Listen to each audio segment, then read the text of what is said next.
Welcome to another conversation in People in Fundraising. This podcast features interviews with nonprofit professionals who discuss their career journeys, lessons learned, and enthusiasm for working in fundraising. And here is your host, the founder of People in Fundraising, Tim Wilson.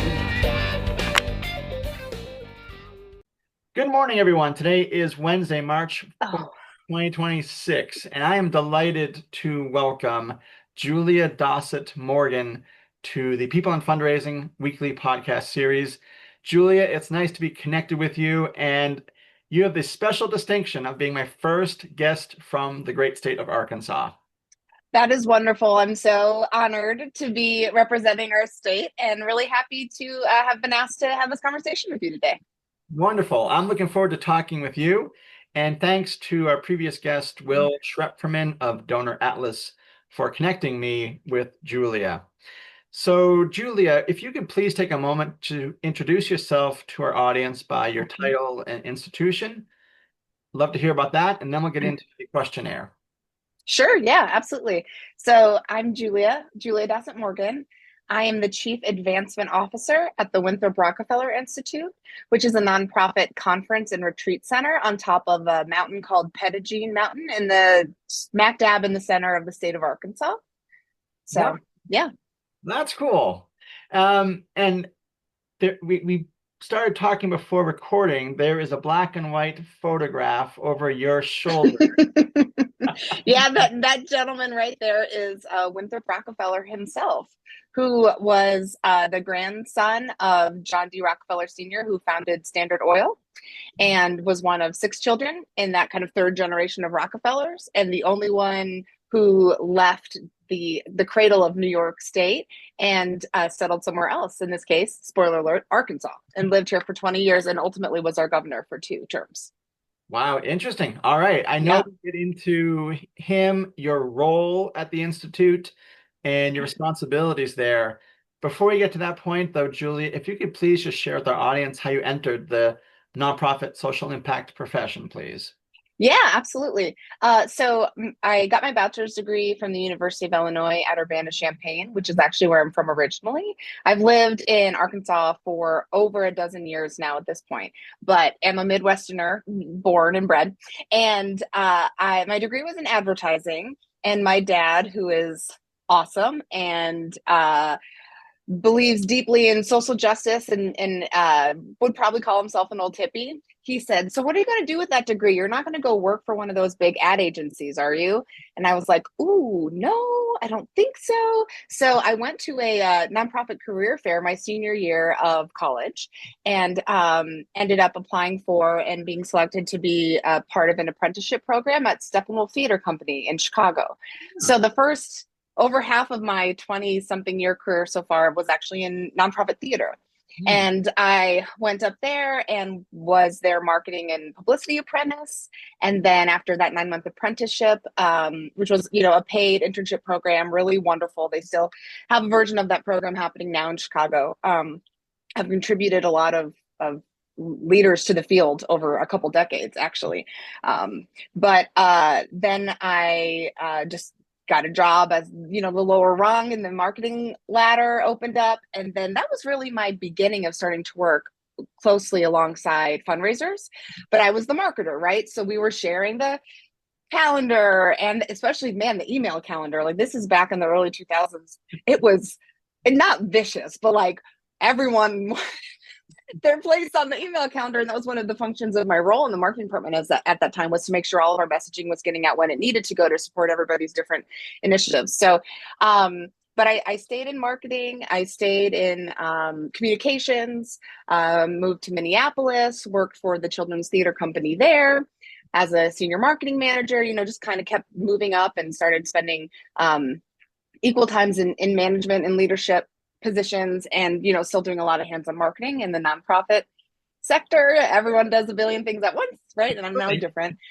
But moved to Arkansas because my husband is a professor of music and got a great offer when he was done with his doctorate at Hendrix College, which is a small liberal arts college in Conway, Arkansas, which is about 45 minutes away from the Institute where I am right now. Okay. And when I got here, it was a brand new landscape. Wasn't really sure what I would do.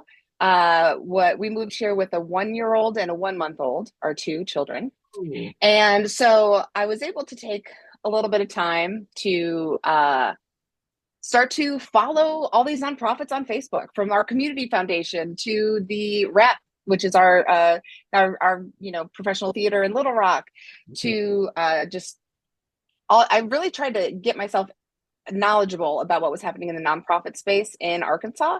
We're a pretty small state population wise. We're very rural. There's a lot of growth in certain areas of our state. And then the rest of it is just like gorgeous counties, lots of agriculture, and not a lot of people. So I really didn't know where I would land or what would be a good fit for me. But I ended up getting my first position in Arkansas was working for Reynolds Performance Hall, which is a 1,200 seat theater that it presents touring shows. And so I was their director of marketing and finance for 3 years. So first and only so far kind of journey into a little bit of higher ed, but still mostly solidly in doing what I knew how to do, market shows, sell tickets. And then I started working for the Winthrop Rockefeller Institute in May of 2018. Okay. And I came here as the director of marketing and communications, and I think we'll get to this in our conversation. But ultimately, in 2004, under the leadership of our executive director, we merged marketing, communications, and fundraising efforts into one department, which is called advancement. And I was offered the opportunity to lead that department. So it's me and 5 other people that handle all marketing, fundraising, and comms for the Winthrop Rockefeller Institute.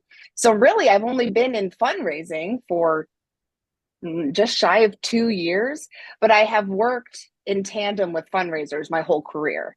Yeah. And so, and thank goodness, because I've had a lot of opportunity to learn along the way.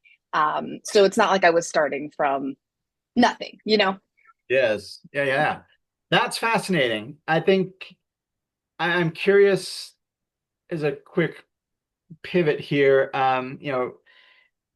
with your background with performing arts and in different states as well, like what has that adjustment been for you professionally, personally, to now be really rooted with marketing communications with advancement and somewhere else in the Midwest, for example? Oh, yeah. Well, I feel like though I have worked in 3 states and had, I don't know, 8 different job titles, 10 at this point, everything has, for the most part, built upon itself. I've had opportunities to grow in all the positions that I've had. And also, everybody knows fundraisers, marketers, we share a lot of the same goals and needs, right? But tech has exploded. Yes. Just in the 22 years I've been doing this, professionally since college. And so wherever I went, there was always something new to learn anyway, and things are always changing. So I think maybe the fact that I can stay flexible and nimble and am willing to learn new systems, try new things, and that actually kind of feeds me creatively has helped me make these transitions, some that weren't precedented. Like I didn't know 20 years ago that I would be living in the Mid-South. Right. But there have been amazing things that I've learned since I've come to Arkansas. A lot to do with the Institute and the history of Arkansas and the history of Winthrop Rockefeller. And I hope I'm answering your question, but it has worked out is the short way of answering that. That's great. But also wherever I've been, I've kept in touch with the same professional organizations, have been following a lot of the same thought leaders, nonprofits, kind of collaboratives on LinkedIn. So those have actually really been important through lines over these number of years as I've, evolved from a role as just a marketer and a communicator to adding fundraising to the mix. And so those things have been important constants in my career, actually. Totally. And I appreciate you mentioned just then LinkedIn, and I think it ties really well to one of the other aspects you talked about a few moments ago, just how tech has exploded in the course of your career. We've been in nonprofits for about the same number of years, interestingly enough, I also moved states and moved jobs the same month and year you did. uh, Really? moved from That's Massachusetts to crazy. Utah. Yeah, Okay. Yeah. I'm a Boston guy originally. Uh, Mm. so yeah, I think just the thought leadership, the connections certainly that LinkedIn provides has been really beneficial for my career and lots of others as well. I agree. And when I had heard rumblings and been part of conversations about combining our fundraising, marketing, and communications under one advancement department, I already had some people in the fundraising space in my LinkedIn feed, but you can bet that I went and started adding people, and I looked at who was leaving meaningful comments on other people's posts, and have just tried to curate a warm, forward thinking, kind of progressive feed in LinkedIn for myself. And there are so many things people are doing that either aren't actionable for us or not yet, but I still, if I feel like I kind of not even have the pulse of the field, that feels too grandiose, because how could you really? Because so much is changing and everyone is trying new things all the time. And this is a real iterative profession in a lot of ways, but nonetheless, it makes me feel like I have really good resources and there's always good ideas being shared. And it's an important touchstone. Yeah, absolutely. I came along those lines really quickly. I came across a comment from someone on a post on LinkedIn last week that I can apply to volunteer management in my Mm. career. But the post was about when you invite, committee members onto a Zoom call, and some people just don't follow meeting protocol and whatnot. Oh. Mm. And the commenter said, "This is my motto: make purpose your bouncer." And so if people are coming to meeting Mm. not wanting to engage in the purpose or not bringing their own purpose, do you have the ability to, in this case, bounce them off the meeting? So Yeah. I can't Yeah, file those things away. that would make me think, uh, for sure. And have you read the Art of Gathering by Priya Parker, that book? No, I haven't. It's something that many of us at the Institute are reading right now or have read. But yeah, so Priya Parker, and it's called The Art of Gathering. And I'm not all the way through it yet. I'm actually a little behind on the book club. But what I've gathered so far, and this is simplifying it, of course, but she suggests that from dinner party to large multi-thousand people conference, the purpose must be so clearly defined, and you do let it be your bouncer, and that kind of happens before, in terms of being really intentional about who you want in your room and how you're going to ask them to participate, and be fair to them and letting them know what's expected of them before they show up. And Yeah. that is how we approach our work at the Institute. We're really a convening center. And so anyway, I recommend it. She has another book coming out this September, I think is called The Art of Conflict, that I am very interested in reading as well. So highly recommend it. Awesome. I was making note of that, so thank you. Yeah, welcome. Well, Julia, this has been a great intro so far. Mhm. I'm curious for the second question here. What can you share with our audience about the Winthrop Rockefeller Institute specifically, and your responsibilities there? You mentioned Mhm. a few moments ago just the history of the Institute. So, however much time you want to go on those answers, please. Okay, yeah, I would love to. This is one of my favorite things to talk about, because we're a really interesting organization. So I can't talk about the Institute without talking about our place. And if this was a better camera opportunity, I could like zoom and show you. I can see a little lake from my office. I can see walking paths, but so Winthrop Rockefeller moved to Arkansas from New York in 1953. And he built a cattle farm, and that cattle farm was called Winthrop Farms. And he, using his resources, and which are plentiful, right, in the Rockefeller family, he built essentially a model cattle farm that was able to employ veterinarians and researchers and kind of get on the cutting edge of animal husbandry when it came to cattle operations. Okay. So he was inviting cattle producers from Texas and all over, and people he could learn from, people he could share the learnings that he had produced. And you may wonder, how are we going to get to talking about your nonprofit? Well, as he was building barns and pens and his own beautiful private residence, which is not part of our campus, but is adjacent to it and still is part of the Arkansas Rockefeller family's property, he built a conference center alongside, essentially like lodging rooms that were, yes, used for traveling veterinarians, but where he could also host people who were making a kind of a long trip to fly into Little Rock and then drive 70 minutes up to this little mountain. And he wanted to share these learnings about cattle production. And it started that way, with just wanting to be able to have a good room to bring people together.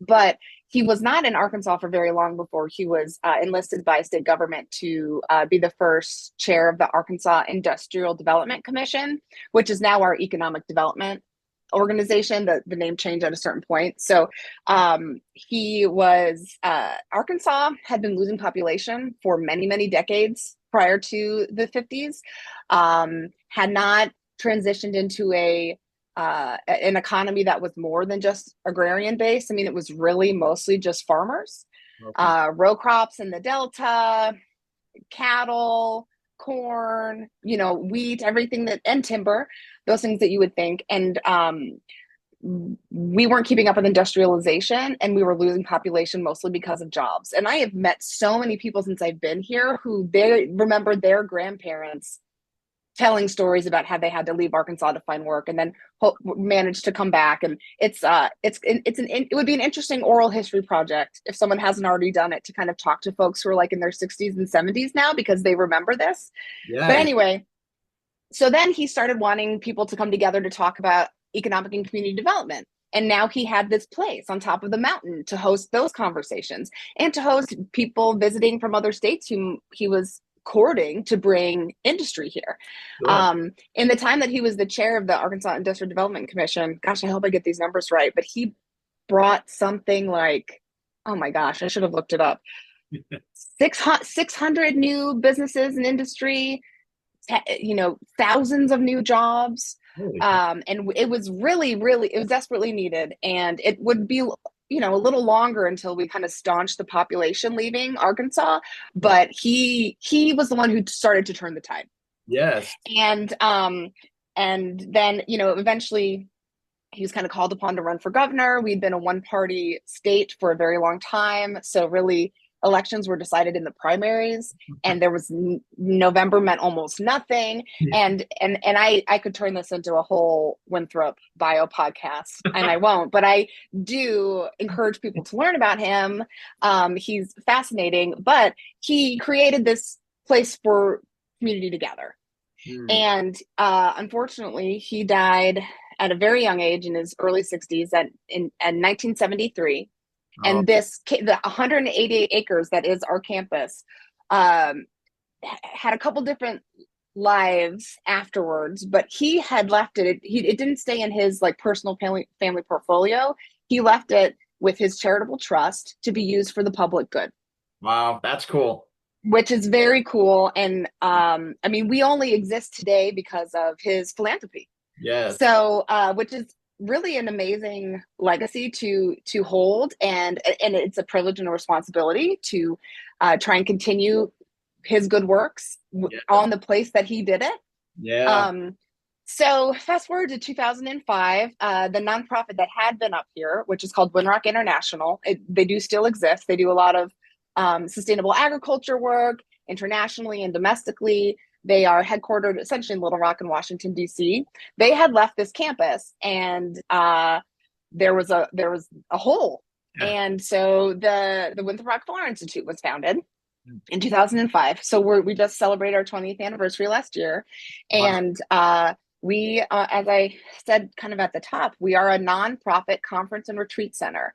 But our mission is to continue Winthrop Rockefeller's collaborative approach to creating transformational change. And so we do that in a number of different ways. We are a conference center. So, your organization could have a leadership retreat here. We ask you to fill out an application form. We would like to know the purpose of your meeting. We would like to know how many different kinds of stakeholders you're going to bring together, just to kind of ascertain kind of how mission aligned to us your work is, in case we can be of service, offer subsidy, which is a possibility sometimes, but also to see if our professional facilitation services or our workshops might be a good fit for your group to be more productive, depending on your goals. So we are a place that people come every day to have important meetings, but then we use our same approach, and we use our campus and our facilities to call people together on topics of our choosing. So right now, one of our big, and we call those programs. Right now, our big focus is on Civic Arkansas, which is has been built by hand by us and partners to try and increase the civic engagement and civic health in the state. Voting is just one, and this is very timely, right? Because it was primaries. It was our primary in Arkansas yesterday, and in a number of other states. We are the 51st behind Puerto Rico in terms of turnout for voters in the state of Arkansas. Goodness. Whoa. So yeah, it's and there's a lot of reasons for that. Most of them are political, but some are because we are such a rural state. We are still a very rural state, and we are very spread out as a population. We only have, I think, 6 million people or so who live in this entire state. Okay. That's like Chicago. I don't know how many people live there now, but 9 million. I mean, do you know what I mean? It's just, it's wild when you think about it. Yes. Go ahead. I mean, for me, like, I'm a huge geography fan, and my family has a goal to get to all of at least the lower 48 states. Yeah. At some point in the future. And my wife has a good friend who lives outside of Memphis, Tennessee. And so I thought, we gotta get there. I want to go through. Yeah.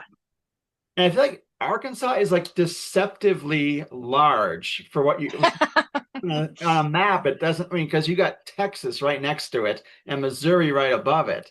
But it's a pretty big state. And so it makes sense. I didn't know the rural voter implications for that spread out geography, but that's interesting.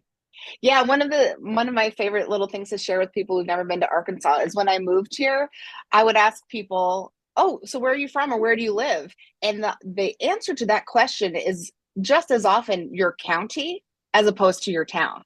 Oh. Because you live in the country. Oh. Right? Or you're from, so it's like, oh, I'm from Faulkner County, I'm from Carroll County, I'm from, Benton County. And I was like, this is not what I thought I would be getting here. I might have to learn where all these counties are. I think we have 55 or so. But that's just an indicator of where people claim they're from is just as often, I don't know, a couple hundred square miles, right? Or whatever. So yeah. Yeah. Well, you should absolutely come to Arkansas. We're probably about 3.5 hours west of Memphis. So you could come to Pettigene Mountain. We have a great state park. You can come to the Institute. But actually, I just wanted to offer that I have been to all 50 states. That was a goal that I had before I turned 40, and I managed to do that. And actually, my husband just got his 50th state last week in Massachusetts. Oh, I know. He needed to go to Rhode Island and Massachusetts, and he got them during a conference that he was at just last week. So it can be done. Congrats to both of you. Yeah, thanks. Well, it's good when you're playing like 2 Truths and a Lie or whatever. You can throw that one in there, and everyone's like, "Ooh." 50 before you're 40. That's impressive. Yeah. I grew up with a family that liked to camp a lot. So we would drive places and had parents who could take off work and prioritize vacation. And so a lot of that was through road miles, like Southwest trip, Northeast trip, but I was lucky. I was really lucky. Most of those states were done as I was growing up and in my 20s. So you see. Cool. Yeah. Well, Julia, you mentioned in your discussion about the Institute's history that it celebrated its 20th anniversary throughout last year per website. I'm just curious, what were some of the aspects of those celebrations that you, your team, were involved in bringing to pass?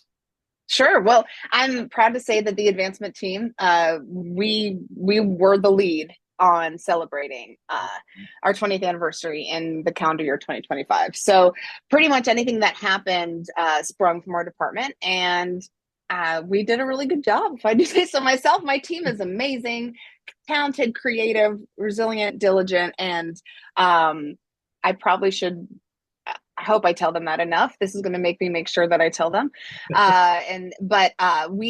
had a big event.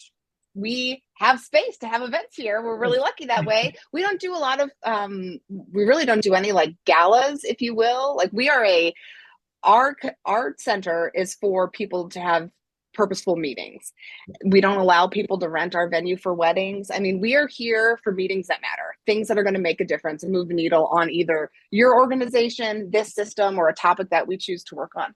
Okay. But we did flip the script and have a big party, and it was really fun. It was in October, and we had, special outreach to donors, of course, some corporate sponsors, but then just a lot of partners and people who've seen us grow up over the 20 years. And an important thing to share is that we rewrote our mission and clarified our mission vision and our method, the way we pursue our mission in 2019.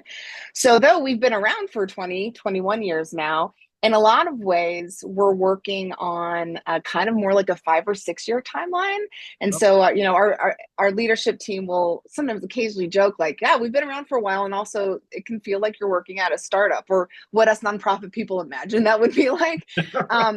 But in the last 4 years, we've implemented new tech systems. We have a new CRM. We have a new financial system, so there's been a lot of change just in the 8 years that I've been here. But one of the things that I challenged our content team to really focus on was if there are stories that we haven't told in a while that were really impactful, that really illustrate our mission, how we pursue transformational change, and how we can teach other people to pursue it as well, equip them with a lot of different tools. Let's tell those stories again, but with the opportunity to show how far we've come, to be vulnerable about what we've learned about ourselves, and the best way to help other people convene with purpose. Yes. With an eye to outcome, and never leave an opportunity on the table where we can connect how Winthrop Rockefeller invited people to come here and do important work together. And work with people that you don't agree with. And that's pretty sticky. That's pretty hard, right? No one can solve that, but we have a proven method that we call the Rockefeller ethic that helps people do that. And it's all about intensive in-room facilitation, being with people and having a process where people feel listened to, respected, but also protected, so that if you're working with someone who has a completely different idea than you do as to how you should pursue a solution to a problem, we can show those people where their interests intersect. We make apparent the Venn diagram where folks can agree, this is a part of this issue that we want the same thing, and we can work on it together. So we were trying to highlight stuff like that in our content around the 20th anniversary. I mean, we do that all year long, but we were able to kind of go back into the archives and pick out some really impactful programs that we had done in 2015, 2016, and tell those stories to a new audience. Because we've been growing in our online audience and social and everything, especially in the last 8 to 10 years. So those are just a couple little examples, but it was woven throughout the year, and we had a blast. It was really fun. That's fantastic. That's so cool. I'm glad you mentioned the programs, that the Rockefeller ethic, and being able to facilitate these conversations that can be pretty tricky. I'm just curious in terms of your donor base, Julia, and please don't mention specific names or anything, but as you're looking to fundraise, are you primarily looking at corporations, associations that have come to the Institute itself, or that are you able to track other corporations or associations that have held meetings similar to your format, and then invite them, reach out to engage and support? Yes. So, okay, how to answer that? Well, I would like to know anybody who is interested in our work, right? But what we have found really, and we've only been raising money for the last 7 years. Oh, So we did not have a development shop prior to that. So we're talking about even less history now. right. So we're really working on still growing our individual giving program. Annual fund and stuff is pretty well in hand. That's operationalized, but I'm in the middle of writing our first major gifts plan right now. Awesome. So wow. Yeah. It's cool. But approaching that with a lot of humility and a lot to learn. But it's been really good for me and been kind of fascinating to be developing that. It's not done yet, but it will be in a couple months. So we don't have like a corporate partners program or anything yet. We were able to solicit some corporate sponsorships specifically for the 20th anniversary, and a lot of that had to do with the fact that we were doing this like centerpiece event, you Sure. know, Yeah. and because everyone enjoys visibility Yes. and expects it, as we know, and that's fine. That's how this works. But we have a lot of maturing to do in our fundraising program, honestly. So there's a lot that we haven't tried yet. That I think we will be working on. We're beginning to write our next strategic plan. Our current one saw us through 2025, and our next one will see us through 2030. And there will be a lot of initiatives under development and fundraising that I know we're going to generate in that plan that will give me and my team some more, even more specific direction moving forward. Wonderful. You've given such a great and informative overview, both of your role and of the Rockefeller Institute itself, Julia. And this next question is just a pivot from that because I'm always curious first to hear what you've just explained about your career and institute, but also sort of motivations for my guests um, for their civic volunteering, where they Mm. donate, things like that. And so I'm curious to hear, some examples from your life with this preface. I'm a big Arthur Brooks fan. He's coming out with a new book later this month. Oh, I didn't know that. Yeah, I think it's like called The Meaning of Your Life or How to Find Meaning in Your Life. Um, so in a previous book that he wrote or article called Give Your Money, Give Your Time, Don't Tell Anyone, he Mm. that quote, giving away your expertise, energy, and affection can provide large happiness benefits. Researchers have found that volunteering directly improves happiness. So, in your professional life, life outside of work, with the volunteer efforts you've undertaken, how have those enriched your life, your career, and helped in your role today? Yeah. So they've, I can't imagine my life without community service and volunteerism. And just though it definitely enriches my career, and we'll get to that. Like I just grew up in a family where being a part of your community and giving back was it, we just did it. Like I don't know any other way.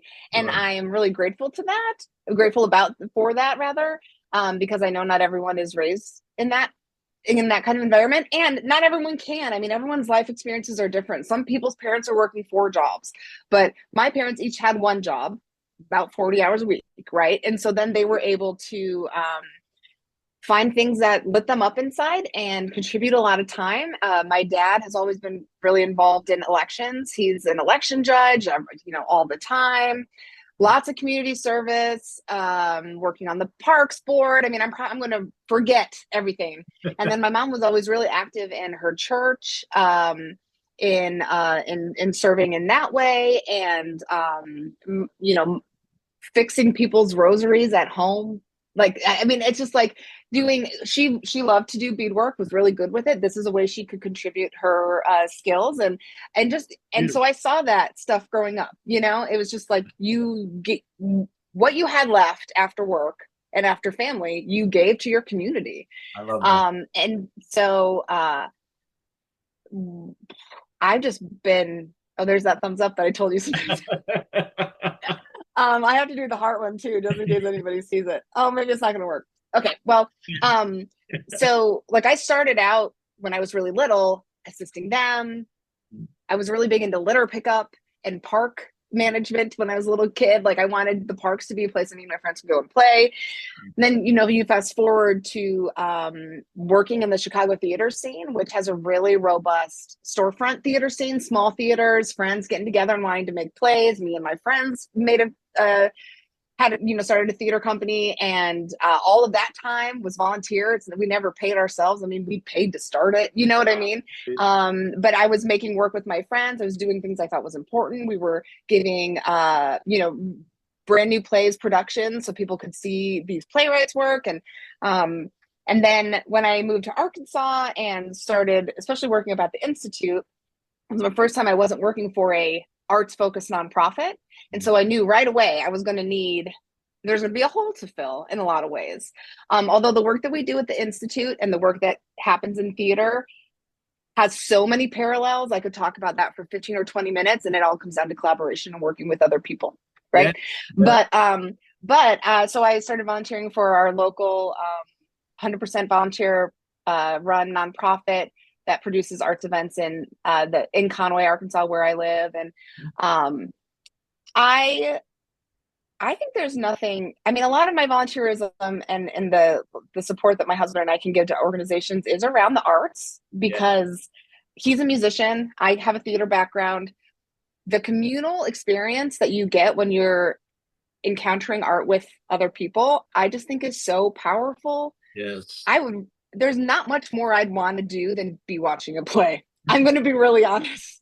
And so anything that I can do, any little thing I can do to make that accessible to other people, to make it more visible to other people, to produce events that people can go to together and make art together, just makes me really happy. And from a community development standpoint, who's going to make the town I live in a town my kids are happy to grow up in, if not me? Like, I have a responsibility, if I can, if you have the time or if you have the money, I have a responsibility to make my community better. And it would almost be like, if I didn't do that, there would be a deficit. Like, it's a baseline for me in a lot of ways, I think. And I was, led my kids' school PTO, was co-presidents with my husband, and same thing, like, who's going to take care of the teachers if not me? Like, this is my community, and so I show up.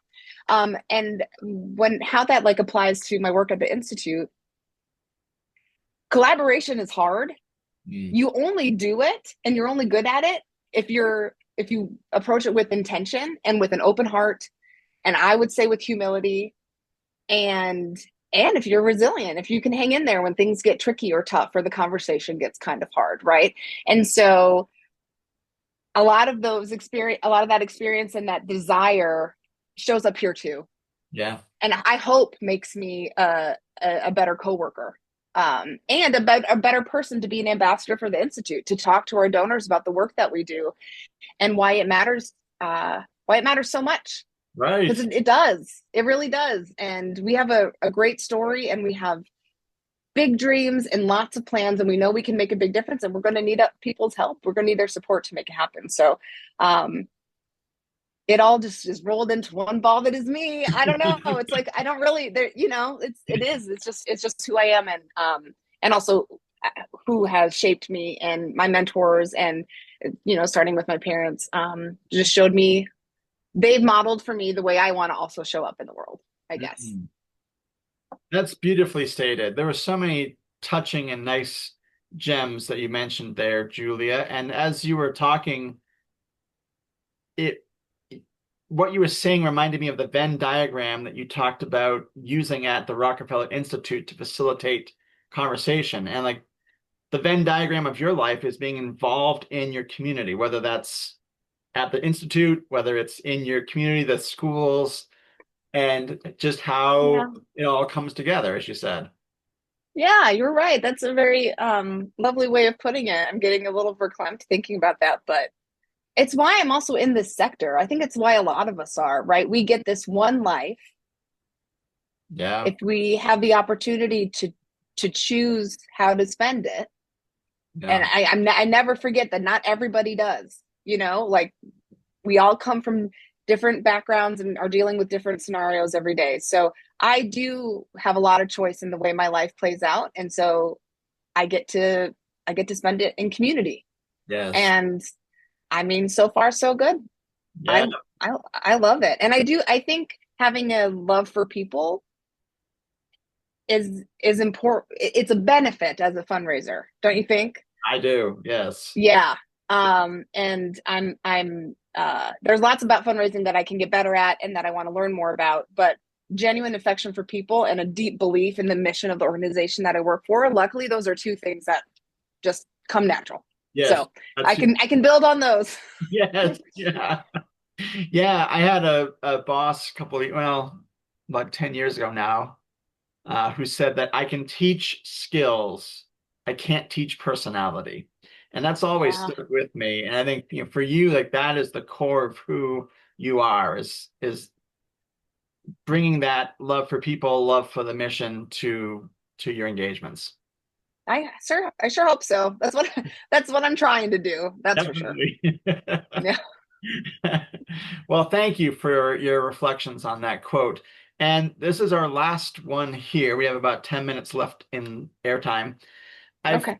I've never asked this question, which may be a dangerous preface setting up my guest, but I have a Word document with about 250 quotes and questions that I pull from.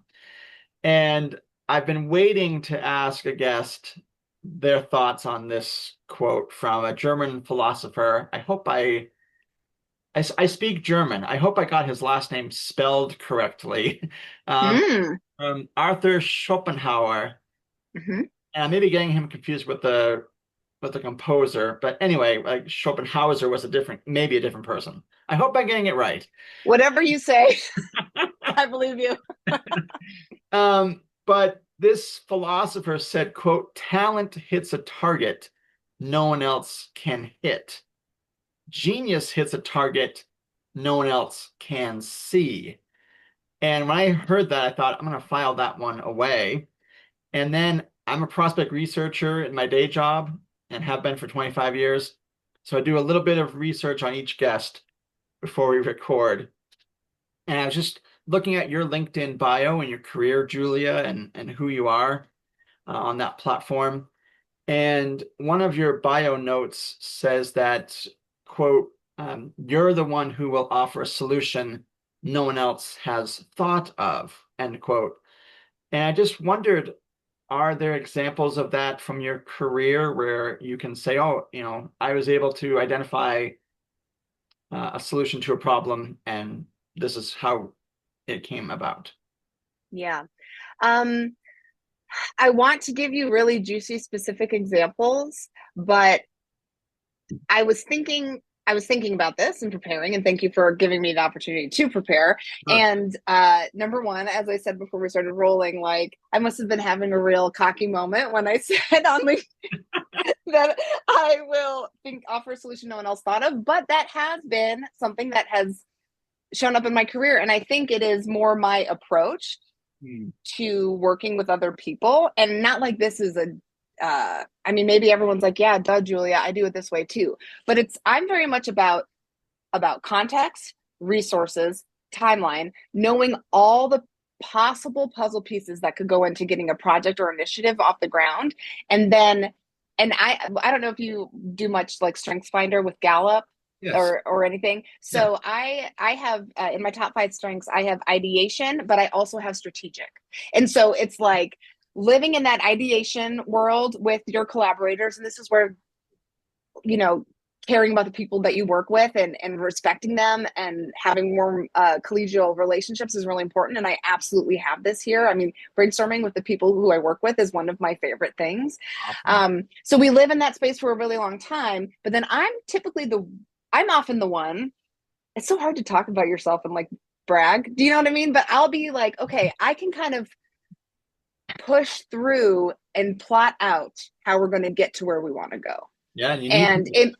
You need someone like that. And I'm not the only one here who can do that, but I've always been kind of a quick thinker on my feet. I also I talk out, I think out loud. So I think also part of it is I'm just pulling you along with me because this is how I ideate. Yeah. And it's all of our projects are multifaceted. They're many layers. They're complicated. They're going to involve often some change management, right? People learning new things, knowing how to implement a new process or a tool, building the right coalition of stakeholders to tackle that challenge or a new opportunity. I guess I find myself often in the position of coach, maybe, keeping people together, keeping us focused, and really the solutions that I suggest or the path forward that I illuminate is mostly based on everyone's gifts and everyone around me and my own. It's not just based on me. It's really never just about me. It's about them. But I can harness people together and activate us to move forward together in the same way, rowing towards the same destination. We're all on the same team, same bus, pick your metaphor. But so that's really what I mean. It's not as quippy as what I have on LinkedIn, but it's also a really fun way to work. Like that, those are the organizations I want to work for, are places where good ideas can come from anywhere. And that's really honored. Like that's a sub motto of my department, is good ideas can come from anywhere. And I routinely ask the rest of our staff, like, if you think there's a good story that we're not telling, if you think we could do something better or different, our doors are always open. We want to hear from you because good ideas can come from anywhere. And I could probably just keep talking, but that's my answer to your question. But like, I don't know, like this is a very long time ago, but one specific example, we really wanted to, at Steppenwolf, get to, I think, 10,000 followers on Facebook. This is in 2006. I don't know. It's a long time ago, right? Social media's changed a lot. There was no Instagram. There was no TikTok. Facebook and Twitter. That was it. Yeah. And LinkedIn. Baby LinkedIn, though. Like not really big on the scene. Yeah. And so I devised a campaign for us to get there, got our online audience to feel like they were a part of it, that it was a collective goal we were all going to reach, which meant they were inviting their friends to like our page and interact. And then we had a party in the lobby before the opening night of one of our plays, and people were invited, and they got if you followed us on Facebook, you got a $20 ticket or whatever, like a whole just little plan that engaged people and then also celebrated with those same people at the end. That's right. So this is a small example, but it's one I'm fond of because it worked. Number one, we use the resources at hand. Number two, and number three, it ended with a party. And I like those. It was fun. So yeah. I like that anecdote. And I also like when you were answering the quote piece of this, and you mentioned ideation and being strategic. And I couldn't help but see the similarity between your approach to work and the place where you work. You do it, and the Institute does that. It brings people together, collaborate, share ideas, ideate, and then how are we going to go forward from here? So really cool. Maybe that's why I love my job so much. No, but one of the coolest things about working at the Winthrop Rockefeller Institute is that, so we call our method the Rockefeller ethic. And it is, what we say is that if you bring collaborative problem solving, respectful dialogue, and diversity of opinion to the table, then, sorry, my AirPods are popping out. Can you still hear me? Okay, good. Those three things together in a room, and none of them are optional. You need all three combined with facilitated process where everyone in the room is being heard and able to offer their ideas. Then together we can pursue transformational change. We can create it in an individual, in an organization. It's tricky, but in a system, right? Someone's got to get the ball rolling. Someone has to be a catalyst organization to bring these big thinkers in and be like, okay, out of all of these ideas, what could we work on together right now? Yeah. And we want to teach everyone to do it. Like Mhm. we want people to come here. Yes, come to our gorgeous mountaintop campus, meet in our conference rooms. We have the best hospitality, on-site catering. Our food is amazing. My coworkers and who work the front desk and our housekeepers and work in the kitchen, I know all of them, and they are all bought into the mission because they can see the power of collaborative action. And being the place where people get to do that is a privilege, but we want to we'll bring it to you. Like our professional facilitators can come to you and do and help wherever you want to meet. We want to be there because it's the process and it's the sharing of this method and how Winthrop Rockefeller did it, and we do it now in a more modern way with modern tools. We want to give that away. We want to give that knowledge away, and because the more people who are collaborating effectively, the better. I mean, we can't even talk to each other anymore about a lot of things, right? Certainly true. So, I mean, I live in a red state. There are blue states and red states that touch ours, right? Like politics is wild. Oh, yes. So I bet we all share some common goals. Yes, absolutely. What are those, and how can we work on them together? And there's not a lot of other places that I know that are trying to do this work, and it's really heartening to come to work every day and get to contribute to that and invite other people into that. That's what's so cool about my job now as Chief Advancement Officer is it is an open invitation, and there are a lot of different ways people can support us, of course with donations, but there's other opportunities as well, and I want to find the right fit for those people. And so that they get to work alongside us and they'll be making this happen just like I am. Yeah. You are an amazing ambassador for the Winthrop Rockefeller Institute, Julia. It is really cool. It's a cool place. I knew nothing about the Institute before, but I now want to read up about it. Please. Yes. Please do. Can I say our website on this podcast, Yes, or is that too promoting? Yeah. Okay. All right. It's just rockefellerinstitute.org. Rockefeller Institute, because Winthrop Rockefeller Institute.org was too long. So just Rockefeller Institute. And my team does the website. I mean, we built it, we manage it. We do, except for a little bit of help with search engine marketing, we do everything here in-house, including we have a printer, we have a cutter. Like, we are on the top of a mountain. We are a little production agency. I could go into so much detail about my amazing, 6-person team. But yeah, it would be an honor to have a couple of visitors like yourself come just read about us a little bit. And we do actually host people from all around the country.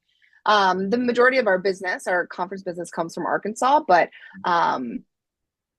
once people find out about us, then they come back and tell their friends. So that's also that's wonderful. We really appreciate that, because any kind of conference business gives us an opportunity to share our tools with people, and then also that money goes to the mission. That revenue supports what we do overall. So it's a pretty special place, and I am honored to be one of the many good ambassadors here. Wonderful. Well, I have really enjoyed our conversation today, Julia. Me too. This is great, and very wide ranging, both with your background and working in performance nonprofits and now at the Rockefeller Institute, and just very thoughtful answers that you shared to all of the questions here today. So this has been very special. So thank you for your time today. Well, thank you for asking. And I appreciate the opportunity. And I wish we could talk for 30 more minutes, but no one wants to listen to a podcast that long. So, but thank you, Tim. Really, thank you so much. Yes, my pleasure. And if you could just hold on really quick, I'm going to just tell people where they can find your interview and approximately when. Okay. So everyone who supports, listens, likes the content on LinkedIn, thank you for your support of people in fundraising. And you'll be able to find Julia Dossett Morgan's conversation across the usual platforms in April of 2026. That will be on LinkedIn. Every Monday, I post a new interview there that has a link to the YouTube audio video component for people that like to listen to podcasts, Podbean. And then thanks to my 100th guest, Luis Diaz of WISE, WIZE, and the Donor Participation Project. He is sponsoring my website, peopleinfundraising.wordifysites.com. So please check out Julia's conversation there. And Julia, thank you so much for your time today. Yes, you're welcome. And if you ever want to talk to anyone else from Arkansas, I would love to connect you because there are actually a lot of us, and we're punching above our weight, you may say. Wonderful. That sounds good. All right. Take care, Tim. You too. Thank you.